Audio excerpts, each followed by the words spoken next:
So welcome back for this afternoon session. We'll have a series of what we call lightning talks. They're actually pretty good lightning because each speaker will have up to 7 minutes, and I will be a stickler for time because we have to keep to our timing. And I will invite all of our speakers in turn to come up here, make their presentation, go back to their seat. Of course, at the end, if you have a question for any of them, you're very welcome to ask it, providing it's an actual question and it's short and to the point. So I would like to start the series with Ben Poor. Where's Ben? Yeah, of course. There you are. You have a choice. You can speak with this or you can speak at the lectern. But only choose one, right? Okay, I'll choose this one, it's fine. I can be more mobile then, and apologies if I need to look at my phone, but it's a great way for me to look at my slides. I'm not checking my mail. Not much, anyway. So I'm here to talk to you about EuroVox, which should magically appear on the screen at some point. Fantastic. So some of you will have had a chance to come and talk to me in my demonstration spot outside, in the demo area. If not, then please do come and see me after this or one of the lunch breaks. It'd be great to talk to you about EuroVox. So what is EuroVox? Actually, do I have a clicker somewhere? That's up here, isn't it? There we go. I'll just do this, shall I? It's easier. Exactly. So here's a bit of context on why we've started with EuroVox. There are increasing demand for resources. So it's the dreaded phrase of more for less. Broadcasters are being asked to do more with less resources. Of course, this is impossible, but what we can do is we can leverage existing technologies to make it look like we're doing more for less. It's increased efficiency. It's having to do less repetition and duplication. It's enabling our resources, our staff, to actually concentrate on the core activities, which is making great content that people can consume. There's also a question of non-native speakers, so different challenges in different countries. But for instance, large immigrant populations between countries or being able to reach audiences outside of your own country with your own content. How does public service media be made available to people who don't speak the language that it's being produced in, non-native speakers?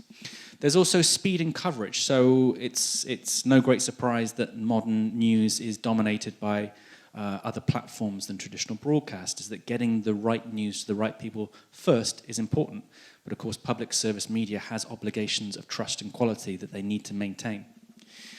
The GAFAM, the Googles, Amazons, Facebooks, Apples, and Microsofts of this world, they have invested billions into AI, machine learning, and language technologies.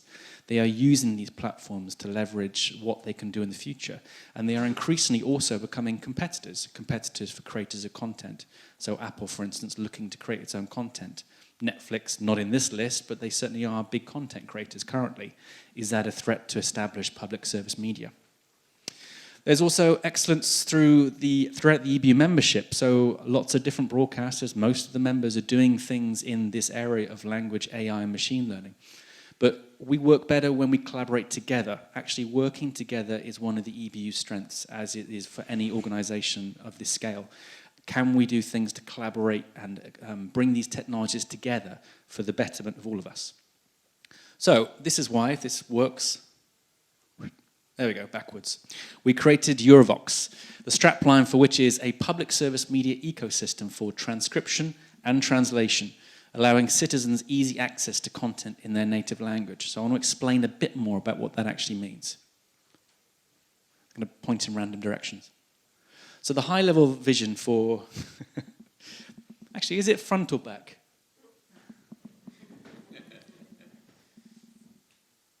Interesting. Well, anyway, if someone could advance this for me, that would be most... There we go, fantastic. The high-level vision for EuroVox is a single open API. So what that means is that's a single access that gives that broadcaster then ongoing access to multiple different commercial and non-commercial language tool vendors. It means we increase portability. If a broadcaster integrates one with this layer of API, that means that they can then use multiple different vendors without having to reintegrate, redo the work, reinvest on doing that development. It also stimulates competition. It's not just about the big players, not just about the GAFAM. It's about the research institutes, it's about the universities, it's about small pockets of excellence that are across Europe. How can we leverage this and make this available to all of our members? Next. Okay, easy integration with existing broadcaster systems to ingest their audio-visual content. So that's about making it very easy to plug existing production workflows, making it a natural part of production that this is then translated and transcribed into different languages. Okay. Speech-to-text services, translation services, also voice synthesis. These are services that enable broadcasters to do different things. Speech-to-text, we can build transcripts, makes content more easily searchable. It makes us able to do things like generate subtitles. Translation, generating those subtitles and putting that into a different language, or revoicing video content, which is what my demonstrator outside shows. Okay, thank you. Text-to-speech services, enabling broadcasters to revoice content or provide audio descriptions. So, for instance, it could be that you need your content to be revoiced into a different language. And as I demonstrate outside, actually, I think that audiences are more accepting of what we would call synthetic voices, voices which aren't done by a human. When they speak to smart speakers, they can actually be responded back in a synthetic voice. That technology is getting better. Audiences' reactions to it is also getting a lot more lenient. Accessibility services. Generation and translation of accessibility services such as subtitles. There is increasing legislation in Europe to make sure that accessibility of content is there. That can be quite expensive for broadcasters. What can we do to create tools that allow that to be done more easily across a wider range of content? So this is a quick view of the API layer. I'm not going to dwell on this because this is what appeals to technical people like me. But the important thing is the big blue cake in the middle. It's meant to be that layer between a broadcaster, their production systems, and everyone else, all the different vendors. So the big players, the small players, the open source engines and systems. The broadcaster integrates once, and then we can do the hard work in actually providing access to different engines. There's also the concept of a recommendation engine. If we know, for instance, that going from English to French, we would recommend you this particular vendor, we will recommend that to you, so you don't need to choose whichever vendor that you actually want to use.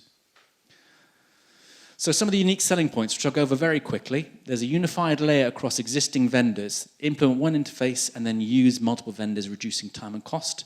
The recommendation is strong. It also means we can collate feedback, real human feedback on quality, and use that to drive better recommendations dynamically in the future. As one engine vendor increases their quality, we can increase the amount of traffic they may get. Pooling feedback, that helps. Editors saying, for instance, this translation was really good, or this transcription was a load of rubbish. We can use that to then affect what we recommend to you in future. And also, more importantly, open interfaces. We, the EBU, like open standards. We believe that's a good thing for our members. It increases portability and increases market stimulation. Open interfaces between language vendors and technology vendors is good for us to help develop that. So accessibility, the 3 T's, accessibility, flexibility, and efficiency. So let's make it concrete. This has all been a bit theoretical. We didn't create this entire system just as it is and present it to you. What we wanted to do was actually make a small proof of concept, to test the ideas that we had, to be agile and innovative, and then put that in the hands of content producers and see what they made of it. So to that end, we created something called El Traductor, which is what happens when you ask developers to name projects. It's a simple demonstrator of a single tool, very focused use case that could be built onto the EuroVox system. It's an assistive tool for producers to do video-to-video translation. Assistive is important. It doesn't take away staff. It doesn't make them lose their jobs. It means they can do more. It increases their bandwidth.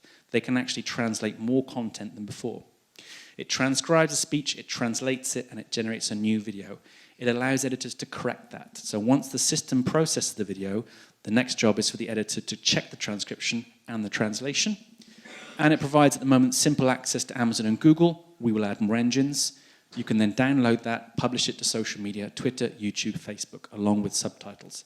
It's there to increase reach. So I'm hoping the next slide will work. It's a small video. Sorry? My time's up. Oh, I haven't got time to show it. Oh, damn it. Okay. I was too busy clicking, you see. That was what paused me.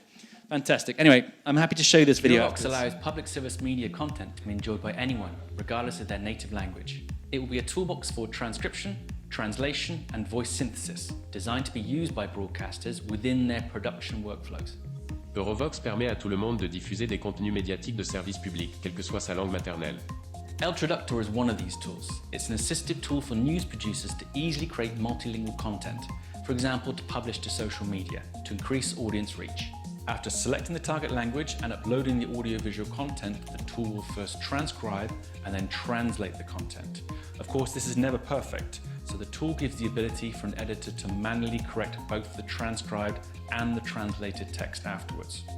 Après avoir sélectionné la langue cible et téléchargé le contenu audiovisuel, l'outil a d'abord transcrit puis traduit le contenu. Public service media needs to build expertise with these tools to make sure it can always be done in a cost-effective and integrated way. We want to give our members the security, reliability and cost efficiency they need. EBU members reach over 1 billion people with their content. When we work together, that provides a lot of scale, which we can use to drive down cost and create innovation through shared data.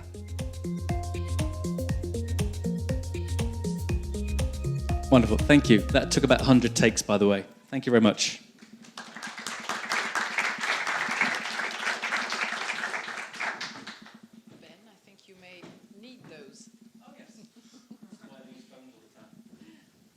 Right, thank you very much, Ben. So I'd like to call Leonard Bouchet from the Swiss Radio and Television, and I will be clicking here. So you'll hear a little song. Thank you very much. I'm very glad to be here. My goal today is to tell you some kind of a story of what happened to us with AI. So to share with you what's the story. But just before I begin, I want to stress out what's this EBU ID group. It sounds like it's a Heidi, like the girl in the mountains, for those who know. It's actually more artificial intelligence and data initiative group. And I'm very proud that I'm now co-chairing this group since a few months with my colleague from NPO, Netherlands.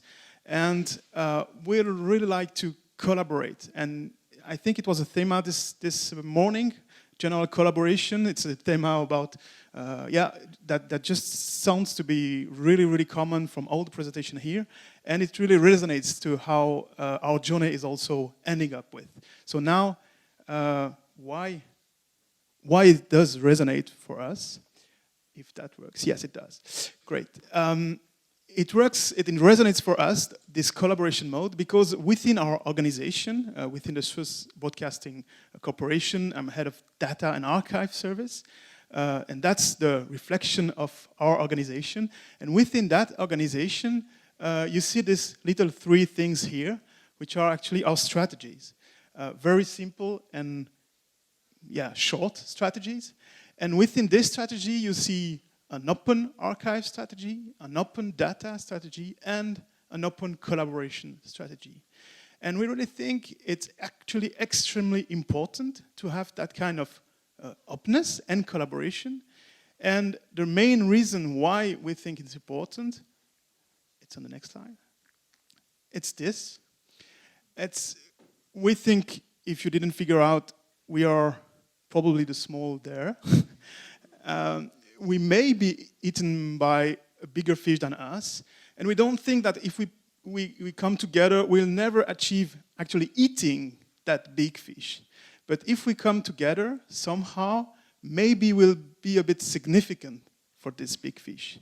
And it may be even frightened by us, that's not the goal, but at least maybe we'll not be eaten. And that's why we really think it's very important to collaborate together. Now back to the journey. I show you this because it's a real tool that's actually in production within our system. It's a tool used by journalists every day, and what's innovative, if you want, in this tool, is that these sequences you see, also the little dot, where you can click on and go directly to a place within our program, all these sequences were actually made by the machine, not humans. So a bit upper, you have usual stuff written by humans, and then below this, you have actually input-output done by the machine. And something I wanted to stress also on that is that it's able to recognize not only the big names, like the Donald Trump and the likes, but also local names. So that's the first thing we've put into production with these tools. Actually, it's not the first thing. If we go to the next slide, it's a whole bunch of tools. Okay. Yeah. it's a whole bunch of different tools you can see here. Of course, within that 7 minutes framework, I cannot tell you the stories behind all the tools we've developed and put into production during the last couple of months. But I just want to stress a few examples. And one example I want to tell you about is that one I've highlighted here.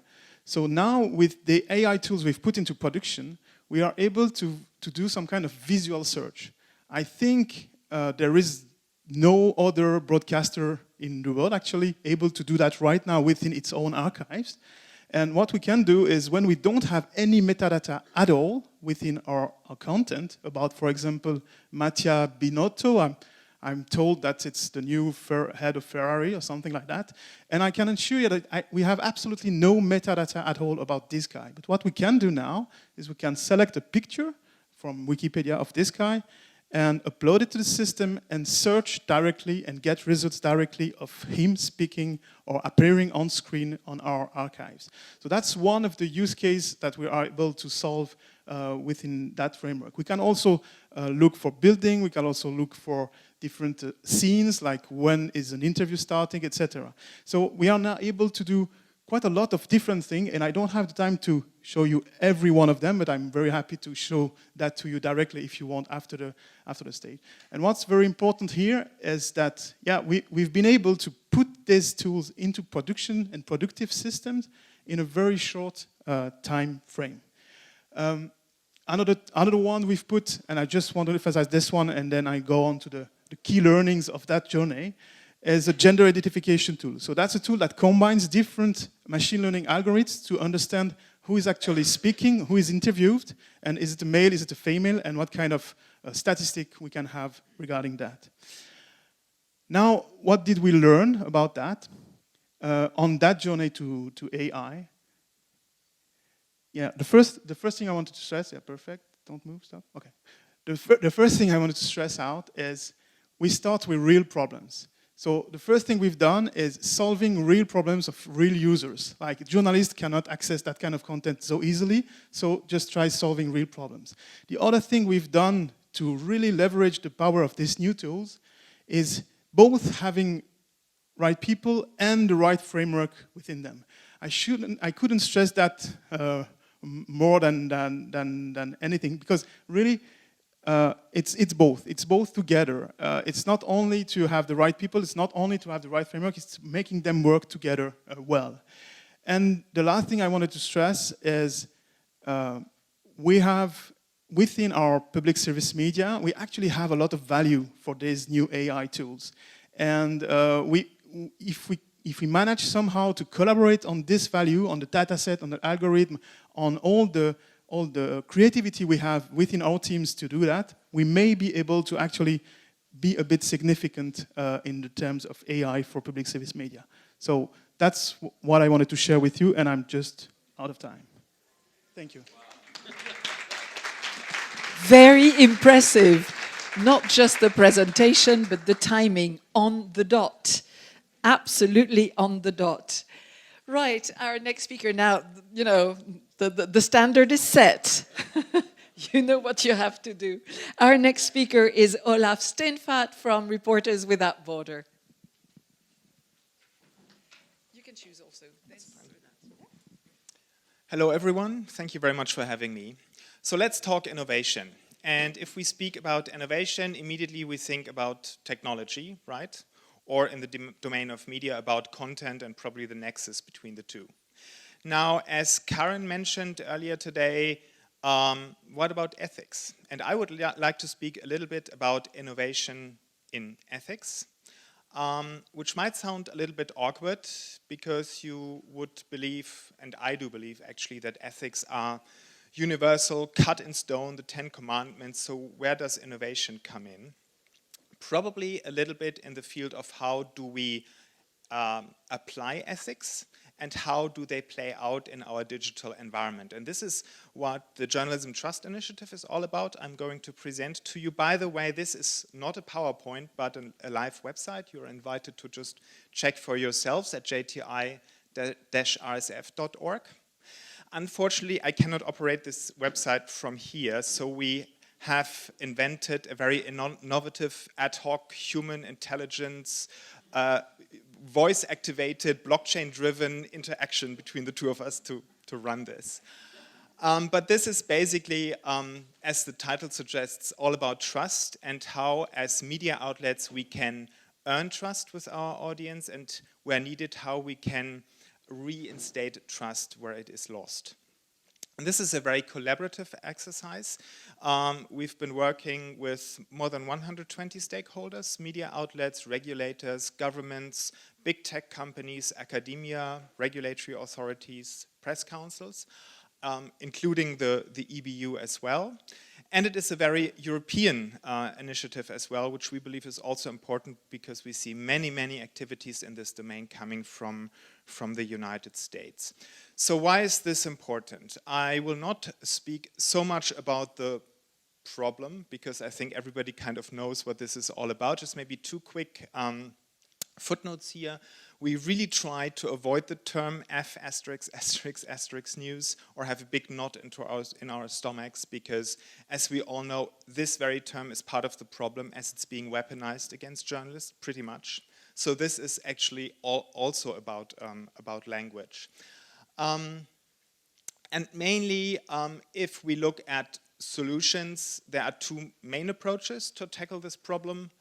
One is to chase the bad, and the other one is to support the good. At Reporters Without Borders, which I'm representing, we opt for the latter because we think that chasing the bad always entails the danger of backfiring and limiting freedom of expression, even bordering to censorship. So this is why we believe we should support the good. And then the very next question is, what exactly is the good? Interestingly, if you put all existing ethical codes, code of practice, and professional norms, even on a global scale, next to each other's, there's not much deviation. So there seems pretty much like a consensus what good or bad journalism really is. If we would sit together in this room, I think we can agree pretty much in an hour or so on a list of criteria. Two problems here. One problem is compliance. Do we really stick as a journalistic community to our own norms? And frankly, the whole discussion around online disinformation is also a little bit like a look into the mirror. We all know a look into the mirror is not always pleasant, but this is also maybe an opportunity. The second problem is algorithmic amplification, because as we all know, algorithms tend to amplify the exact opposite of ethical journalism, but falsehoods and conspiracy theories and hate and lies. So if you wish, the Journalism Trust Initiative is basically trying to provide the missing link between existing editorial guidelines and algorithmic amplification. So it's about signals, machine-readable signals to inform human, but maybe even more so algorithmic decision-making on distribution and consumption of news. Now, very quickly on the process, which actually is a quite, I would say, ancient one. We initiated an official standard setting process under ISO guidelines. CEN is the European subset of ISO. Their headquarters is like 2 blocks away from here, which I must say is quite cumbersome, but has a number of advantages and reasons why we opted for this. One is, this is an already existing, tested and scalable environment we are using. We're not reinventing something from scratch. Maybe even more importantly, per definition, a standard is the opposite of a law. This is a fully self-regulatory initiative. And if something is voluntary, nobody forces you by law to adhere to a standard. Of course, you need strong incentives, right? You need a reason why you would go the extra mile and use a standard, in this case, the Journalism Trust Initiative. And the main reason across all industries for standard setting is to preempt legislation. Like the industry getting its act together before governments kick in and do something crazy. And this is, I believe, where exactly we are right now in our domain and why this is pretty much needed. And of course, as an incentive also, it needs to pay off financially. And this is where advertisers come into play, basically facing the same dilemma to identify safe environments online. They call it brand safety. And if we can manage, and this is the main logic of the Journalism Trust Initiative, to align ad spending with compliance with ethical norms in journalism, we can hopefully help to remonetize journalism worthy of its name. And now you might ask, is this a good idea or not? As an answer, I hate myself by responding like a politician and say, this is the wrong question. But it really is, because we don't have a choice. These signals, these indicators informing algorithms do exist anyway, right? Already today. The only choice we have, and the only question which is really relevant, who is defining these criteria? And we believe it should be us, the journalists, and not tech people in California or regulator doing this. Thank you very much.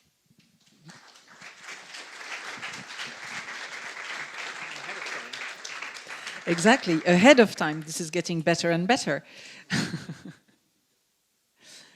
So, our next speaker is Nikos Sarris. Nikos is from ATC Innovation Lab. Nikos, if you'd like to join us here, please. And you can choose, like everybody else, either you speak from the lectern or you keep the handheld. Okay.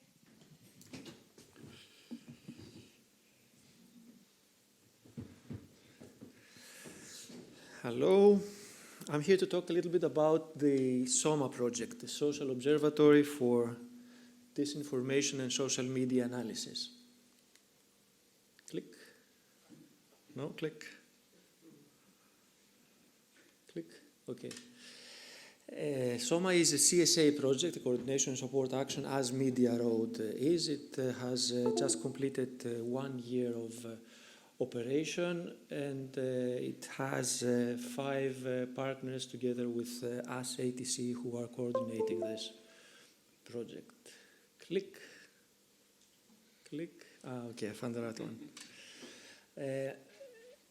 Many goals, like including organizing programs on media literacy, establishing 2 national centers of excellence which have just been launched in Italy and Denmark, building research and innovation agenda and roadmap. But the main thing that I'm also here to talk about, click, is this building of the European Observatory against disinformation, we have actually called it. And this is actually a place where we're trying to get all good actors together, all organizations that are in the business, let's say, of investigating the truth and working together so that they can have a better effect against the bad guys.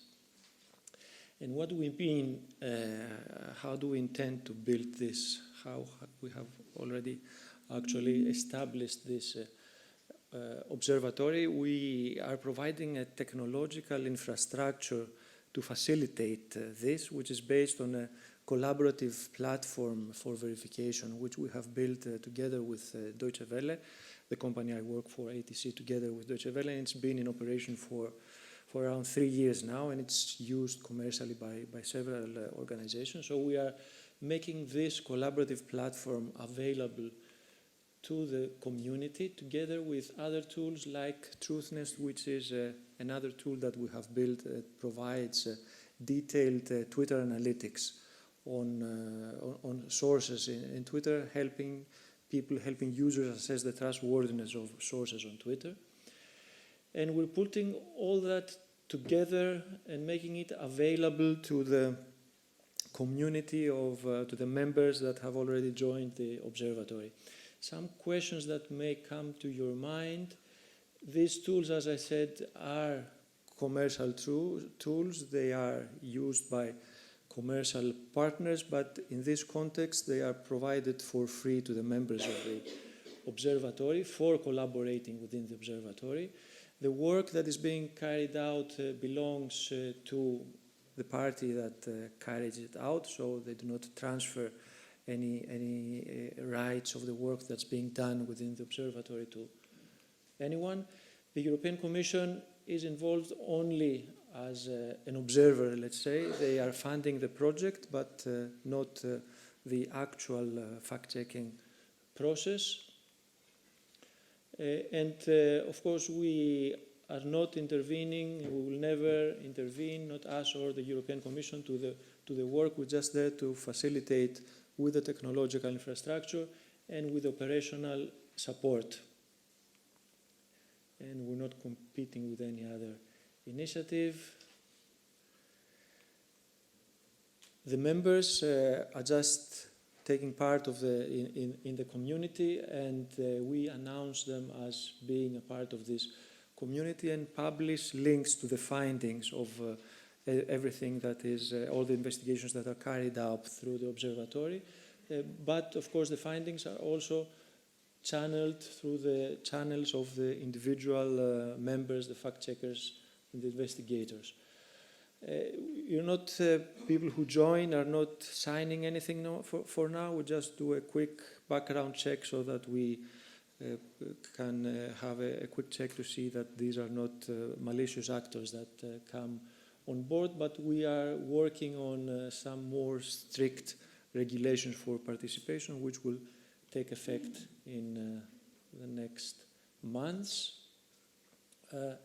And this, of course, means that extra work is done, but it is done in a collaborative way, and this may mean that at the end of the day, although there is no money involved, economies of scale can help all the members be more effective with their work against disinformation. Currently, we have 44 organizations which are fact-checking organizations, media organizations, research groups, investigators who have joined. They are from 25 countries, and individuals, we're talking about around 95 individuals who have already subscribed, and they have started working together under the roof of the observatory. It is simple to apply.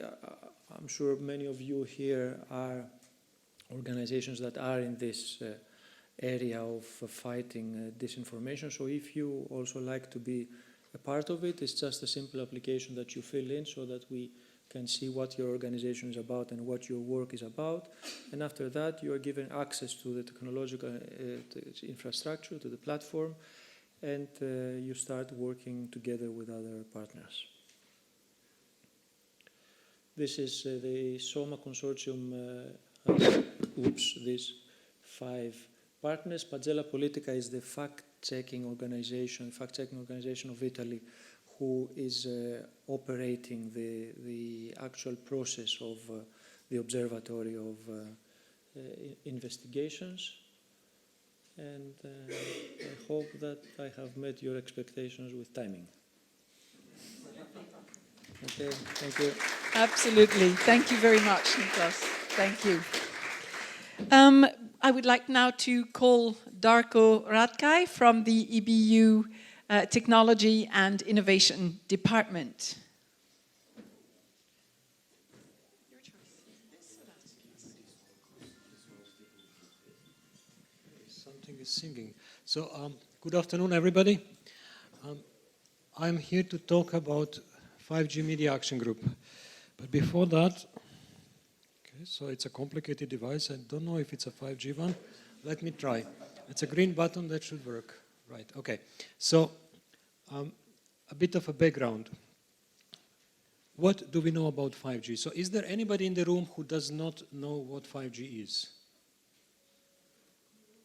Hands up. If you know, you don't do anything. If you don't know, stand up.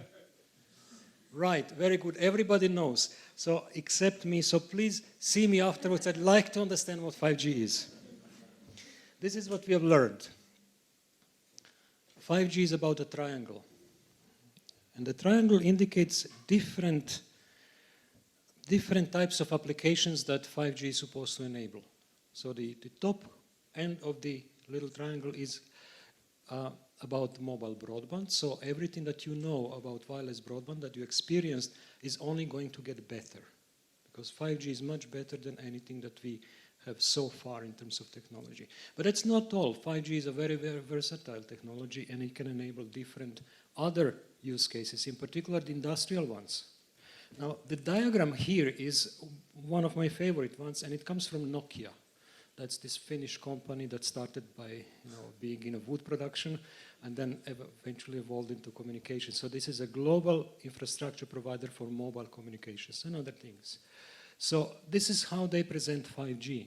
The numbers around the little flower, yeah, are the technical targets. And I won't bore you with that. The technical numbers are for technicians. What did we learn? So one thing, please remember, if once you leave out of the room, if there is one thing I'd like you to recall from this presentation is this one. 5G is a communications technology. It doesn't drive cars, it doesn't perform surgeries, it doesn't do television. It's a communication technology. However, it's a very good one, and it could be beneficial for us, as a community. Right? Okay, now, where would it fit? So if you are in the audiovisual media sector, chances are you would find yourself somewhere behind those big titles. Yeah? So whatever you do should be somewhere between the production of content and the consumption of content. So 5G, and that is the logo that you might have seen, might be familiar with, we believe will make an impact in the content creation, in content distribution, and we will see new types of user devices. But each of these domains is specific, it's very different, it's a universe in itself, and we cannot now say, okay, we have one set of requirements on the technology, and then everything will be fine everywhere. No, it's not the case. So knowing that, now we also concluded that it is necessary to adapt 5G as it is currently being proposed by the telecom industry to the needs of the media organizations. And for that, we have gone actually to the standards organizations. We are still involved, we are still working. And why did we do it now? Because there was an opportunity. 5G is still being defined, it's still being developed, right? Okay, and that, when I say to adapt, it goes beyond technical performance. So not just technical, not just technology. So what do we do? What does the EBU do? Obviously the technical activities are so far perhaps the most extensive ones, but we do a lot of communications. We try to talk to the EBU members, to other media organizations, and to other stakeholders about the opportunities that 5G might bring, and also try to promote the requirements that our members would have in that environment to the external stakeholders, to the telecoms, to the regulators and others. We are trying to engage with the regulators. Yeah? I think this is a job that we, to a large extent, yet need to do. Yeah?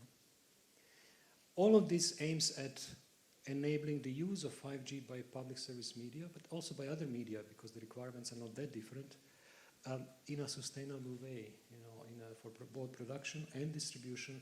And when I say distribution, I mean at scale, distribution to everybody over 5G. Now, we hope that it will lead to commercial deployments, but that's not yet certain. Yeah. What is important to understand is that in order to bring the technology into life, technology is just one, technical aspects are only one, but we need applications and services, we need regulation, and we need commercial models. Now, the EBU alone can't do all of this. We're trying, we have a number of different collaboration groups, but we realize we can't actually do all of it, because 5G is a global technology. It will be used in all parts of the world by many industries, and we are far too small to make a difference on our own. Okay? Now, there is a need, obviously, to reach out to those who might share the same needs or the same objectives, and this is what brings me to the 5G Media Action Group. 5G Media Action Group is not an EBU group. It's something that we're helping to come to life, but it is not an EBU group. EBU will be but one member of the 5G Media Action Group. So what is it then? It's a new association, and we are just in the process of bringing it up. Yeah? We have registered it in Switzerland, and next week, on the 16th of October, we'll have the first assembly of the members. So the intention is to represent the interest of the media sector as a whole towards other stakeholders in the 5G context. So towards the telecom industry, towards the technology vendors, towards other industries that have similar needs. Say automotive, they also need wide area coverage of affordable, reliable, but also towards the regulators. So the association is open to all those willing to contribute to fulfilling the objectives. It will do trials, in particular 5G broadcast trials, and I can speak for the rest of the afternoon about why is that, which I will not do. It is independent, as I said, from the EBU, so if any of you would like to join, you're most welcome. You will be a member, and you have an opportunity to contribute and to shape up the association. As I said, it's all very, very new. Now, I already said this. We currently have around 60 companies, a little more than 60, that have already expressed their interest. What are the next steps? So, as I said, next week we will have the first General Assembly, which effectively means after that we will be in good shape, we'll be up and running. We will have the legal documents approved, we will have the steering group elected, and that steering group will then take charge of the association. Now, if you would have any questions, I'll be more than happy to answer. Thank you for having me. I'm not going to go through this, but in case you're interested, this is what we seek, what our ambition is. Thank you.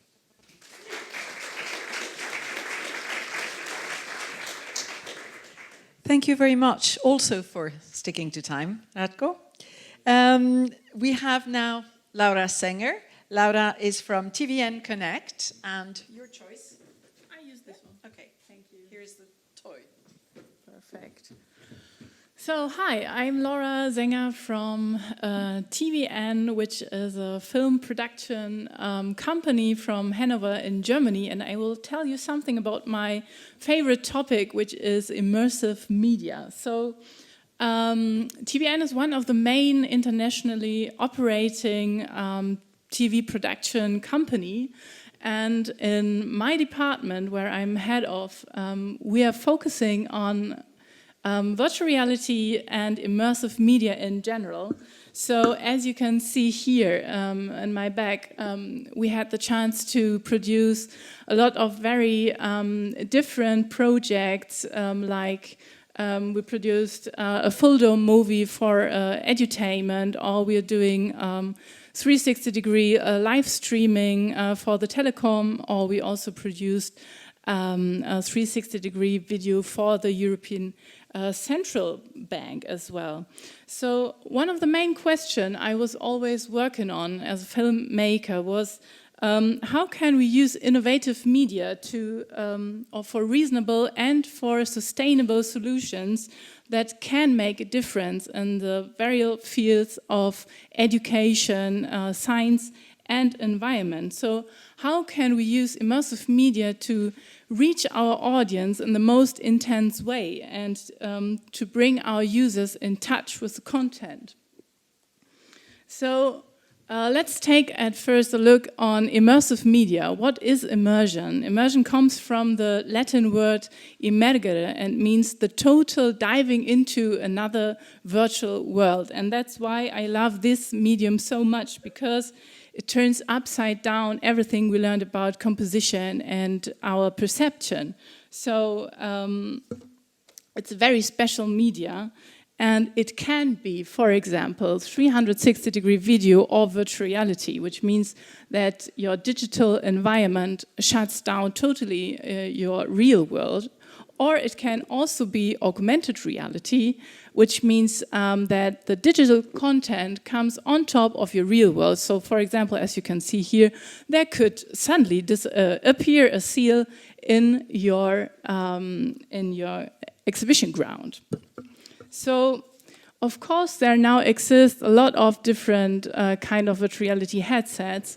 And since we don't need a mobile phone to plug into our VR lenses, virtual reality has risen much further to establish as one of the most important influences in the new medias. So, of course, there also exist a lot of different cameras for 360-degree or virtual reality productions. You see here some kind of action cameras you can use underwater, or you can also fly with a 360-degree drone to feel like an eagle flying through the air. So instead of just but what all these cameras and techniques has in common is that they produce a very essential new phenomenon, which means you can now step through, for example, the room of Van Gogh, or even better, you don't just walk through his room, you now can walk through his very special kind of perception he had. Or, for example, you can also, instead of just watching a movie about flying on a hot balloon, now you can feel that you're flying 400 feet over the ground and maybe having some strange things happening in your stomach because you're actually feeling that high in your body. So what does that mean? Immersive media affects on your stomach, or let's say it affects your body, and that means that it touches you physically. So that means it touches you more emotionally and more sustainable as well. So what happens if we consume virtual reality? Our brain treats virtual reality like a real life experience because we feel like we experienced what we saw. So these real life experiences are the best way, as we know, to learn and to remember. So these experiences in virtual reality help to learn better and to remember more and to improve what you saw. And as we all know, the best way of learning is active and cooperative learning, as we know from, for example, this learning pyramid. So in this context, I would like to present you two of our latest projects we made with TVN, and you see here two interactive 360-degree applications we made together with the European Union and the VR agency Immersive. And so EU BME Up and VR Europe Let's Vote explain in a very playful way how the European Union works, and they encourage young people to vote. So answering a few questions, the user can decide how the storyline is going on. So in that way, they can improve their own knowledge. So in the app, you meet these sympathetic two guys who ask, so what does the EU has to do with us? Why should we care about the European Union? Okay, let's go and find it out. So they take us in virtual reality from Berlin to Brussels into the EU Parliament, and together with them we get to know the plenary. We know, or we meet different politicians. And so I like that project very much because it shows in a very good way how virtual reality can apply it in a very useful way. So that brings me to our actual project we're working on, and we're still looking for collaborators, so don't hesitate to contact me afterwards, because it's going to be an interactive 360-degree app again, where we join our two protagonists to Brussels again, and to have a look on what is happening with the climate change and what the EU is going to, or what kind of decisions the EU is going to take in this topic. So as virtual reality has this future, the app will give a very honest impression of what happens if we don't act and we don't take the responsibility we have. So in my opinion, immersive media is one of the most influencing trends in the media sector because it has the potential to embrace people and to encourage them and to change their consciousness. So doing so, it appropriates digitalization in the best way, I think. Thank you for your attention. Thank you, Laura. Thank you, Laura. And we now have two speakers for one slot, so even more of a challenge for them. We have Professor Lizzie Jackson from the London South Bank University and Dr. Michal Glowacki. Sorry, I have to read under my glasses, so you know I don't have reading glasses, so otherwise I hold them like this. And you are from the University of Warsaw. Okay, yes. Thank you very much, MediaRoad, for having us today. We are going to briefly present findings from the qualitative study that we conducted between the Warsaw University and the London South Bank University back in 2015 when we started. And we argued that the traditional public service media companies need to urgently evolve. But it's not only about the evolution in terms of their relations with the audiences, but also their internal structures and cultures. So at the very, very beginning, we argued that some structures and even the cultural patterns might not be suitable for the digital age, but our approach was quite different because we were looking at the public service media as a part of the wider ecology. And in our study, where we conducted interviews together with people from high technology clusters and also creative industries, we argued that there might be some kind of cultural patterns that public service media could have as well. So we conducted interviews, we randomly picked up 10 different cities, 6 from Europe and 4 from North America, and that actually produced the findings like that. I actually skipped the first one, which is quite important from relation to what was said actually today at the very, very beginning. Because when we ask people from the public service media about their mindset, about their values, and the way how they see their role as a part of the ecology facilitator, sometimes we also experience that kind of isolation. So the public service media tend to have the traditional partnerships with the cultural institutions, and the challenge was to move forward those traditional partnership relations into the grassroots level. So this is actually something that we found out when looking at the high technology and creative clustering, because then they really, really go back to the local communities and they have very, very advanced relations with the local societies too. Of course, when we look at the high technology firms and also the creative industry, one of the buzzwords was entrepreneurialism, right? Everyone was actually arguing for the can-do climate, risk-taking, and as opposed to the high technology firms in many, many public service media organizations, we found that kind of entrepreneurial approach that many of our interviewees said it's actually an island of innovation. So those departments inside the public service media firms, which are very, very progressive, are mostly composed by the young audiences and young people.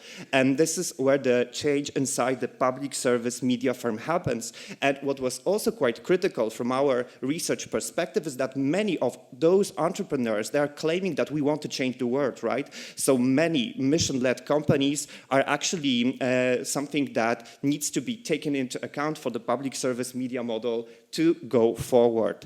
And the third one, which is about the way they work and is really, really close to our organizational culture perspective. And that's something that actually proved path dependency of the public service media, the old broadcasting institutions, because many of our interviewees at the public service, they were claiming that, okay, we would like to innovate, but sometimes there is no room for innovation because of the top-down management, slow decision-making processes. So many, many people, also during the interviews, they highlighted that the management should be agile, that should be lean, and also relates to the pro-social approach to the workplace. So this comparison between high technology clusters and public service media was interesting because we found public service media sometimes further interconnected with the clusters, sometimes not. And we found this was significant because as we went along, we realized our hypothesis that more interaction between the high technology firms and public service media was needed going forward to be true. Particularly, we've had this demonstrated just now, all these intermediary mediation technologies that are providing a middle layer where basically content makers need to work with technologists. So it's important that high technology firms and public service media interact. So how do they do that? We found instances in high technology firms of co-working spaces and of instances where there were the fabric of a building was conducive to interaction and the building of trust relationships. This was particularly things like co-working spaces that had cafes, that have learning sessions that go on every week, that have cafes on a Thursday, beer on a Friday, where entrepreneurs and startups and larger organizations would get together, particularly around projects. So instead of sort of working on big platforms, they were working on very small projects in an iterative way. Therefore, that increased the ability to fail. And so then we started to look at the nature of what was helping this, what was the glue, what was helping these people to these startups working with larger firms to interact with each other. We found the one factor that was really striking was the community manager. Every single co-working space or quasi-co-working space has a community manager. This is a person who basically structures the social fabric, and using the cafes and the socially constructed fabric of the building utilizes that to get people to work together and builds trust relationships. And so these trust relationships would basically, our interviewees said, what happens is people meet face-to-face in projects. When they start projects, trust relationships develop. Then the project is talked about between the partners, and a sort of in-between culture and way of working develops. And then once everybody knows what the project is, what their culture is, what they're there for, what the goal is, then a lot of the production can move online.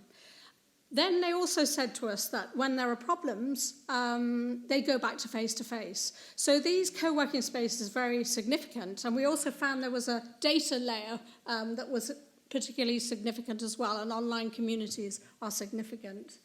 So for public service media, we believe that the corporate headquarters are outdated, they're vertical, they keep people in silos, they slow down decision-making.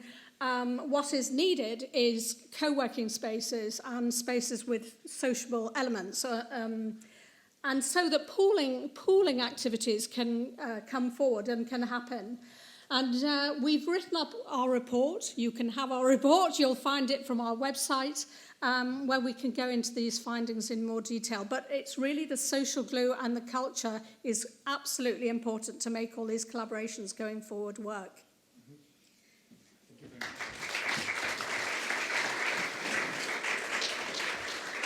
Very interesting findings. I'm sure there's going to be lots of people here who are going to download your report or look at it online. And I would now like to invite our final speaker of this series of lightning speeches, Francesco Lomonaco from the Swiss Radio Television as well. Thank you very much. So, look for my... I was excited to try this to see if it really works or not. So this risks to be the most arrogant talk, because the question is a bit difficult. It looks like I'm going to give a magic recipe, how to foster innovation and creativity in a media environment. To my excuse, when I accept to do this, when I've been proposed to answer this question, I was drunk. So anyway, I'll try anyway. So I tried to imagine for each slide, I used some images. And each slide, I tried to communicate something. And if I choose one word for each slide, for this one, it would be just try, have fun, do. And I'll give you some hints to continue. The day after I woke up, when I thought, okay, I accept that, so now what I have to do? I like to step back a bit, I thought, and wonder, is it important to be innovative? Is it important to be creative? As a coach, I like to ask people questions, so rather than giving answers, I thought it was good to ask for questions. And I asked Google, and after less than 1 second, it came up with a snippet. And said we need to be innovative because innovation is a survivable skill. So I thought, oh, do we need to survive? Are we in danger? And then I checked 6 reasons. Increased competition. I thought, are media faced to this problem? Maybe. Increased globalization. Increasing consumer expectations. So it seems like we are facing those different problems that we need to answer. So checked, yeah, I think we need to be innovative. We need to have more innovation. So the other question was, okay, Google, tell me, what are the reasons for being creative? And the answer, again, with a snippet, amazing Google, was to solve problems. So if we have problems, we need to be creative. And for this slide, if I had to choose one word, what would it be? It would be angles. Because, yeah, everyone knows how to be creative. We all know. I'm sure you could do this talk. Everyone here could do this talk because everyone has got his own idea, your own idea how to be innovative and creative. And they're all right ways. There are no right or wrong ways. But one thing we tend to forget into innovation is the word creativity. Because creativity sounds like we need to have fun and it might seem a bit silly, but actually creativity allows to approach problem solving in a more ample way. And according to common knowledge, being creative allows to become better problem solvers. So the good news with all of this, I could stop my presentation here and just I could tell you, so be creative, try, do things, do it your own way, make errors, allow yourself errors. Look at the little dog over there. You cannot read it, me neither. I forgot what is written, but it's very important. It says, to live a creative life, we must lose our fear of being wrong. So we need to have the possibility of making mistakes. And this, I'm very glad to see at the end of your presentation was organizational culture. Organizational culture, for my understanding, is also allowing people to make mistakes. To make mistakes not just for the pleasure of making them, but because they have to try to solve problems in a creative way. So I could have stopped here, but I thought I still would have had a few minutes. So I thought to explain, to tell a little story of my working collaboration with Leonard Bouchet, who talked before about artificial intelligence. This is not our way we collaborate. It's a much more peaceful collaboration. But this is the story of when Leo took the leadership of the service of archives in radio television. It looks very dramatic, but it was a happy event.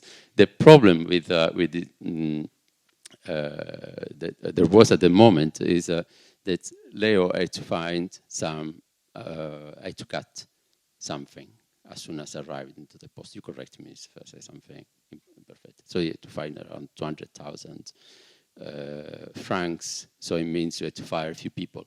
So we risk to have this scenario. As soon as the new manager arrived with his coach, somebody had to be fired. And that would have been really a bad start to bring some positive organizational culture would have fostered innovation and creativity. So the first thing we try to do is to bring some psychological safety by action. And we could have done several things, but the thing that looked more urgent, the problem that looked more urgent, it was to find that money rather than firing few people. So, short story, we did a 60 people workshop. We put them together during one day, and we tried to find solutions. We found solutions to avoid it. Why we did that? We did that to build trust in the system. And for me, one key element of bringing creativity, bringing innovation, is to have trust, to work in a space of psychological safety.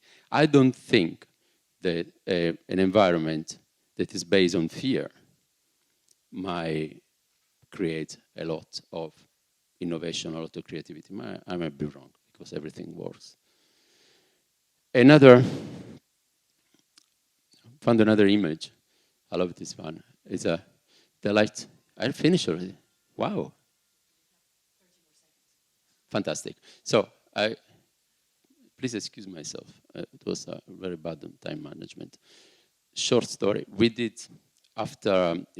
tried to do three things. One thing it was to bring psychological safety. Another thing it was to try and understand what the problems were, the image with all the cables.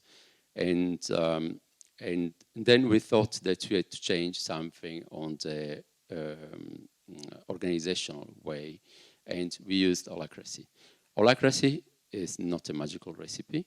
It's something that surely many of you know, but allows to work without hierarchy.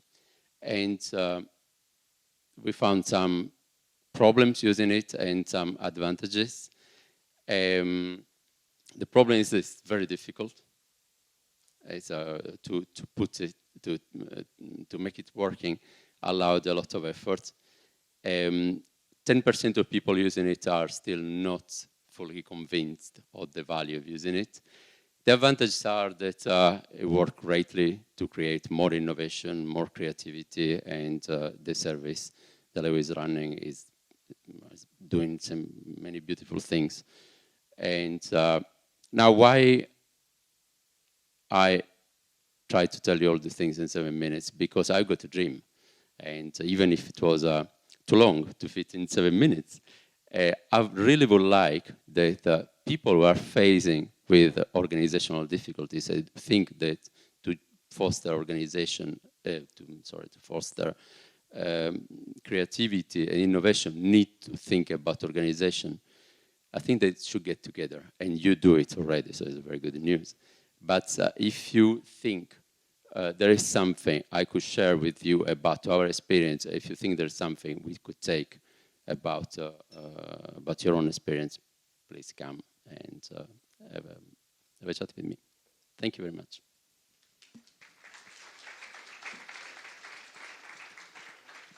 Thank you very much, all of you, for very interesting insights, but also for sticking to time. That gives us now a 15 minutes coffee break, 15. You have evaluation sheets on your seats. You are very welcome to fill them up. We'd actually love you to fill them up, because it always helps us organize better events next time, and better and better. So, thank you very much for that. Please do. And then 15 minutes and be back here at 3:35. Let's start with the discussion. I would like to call our SEP president.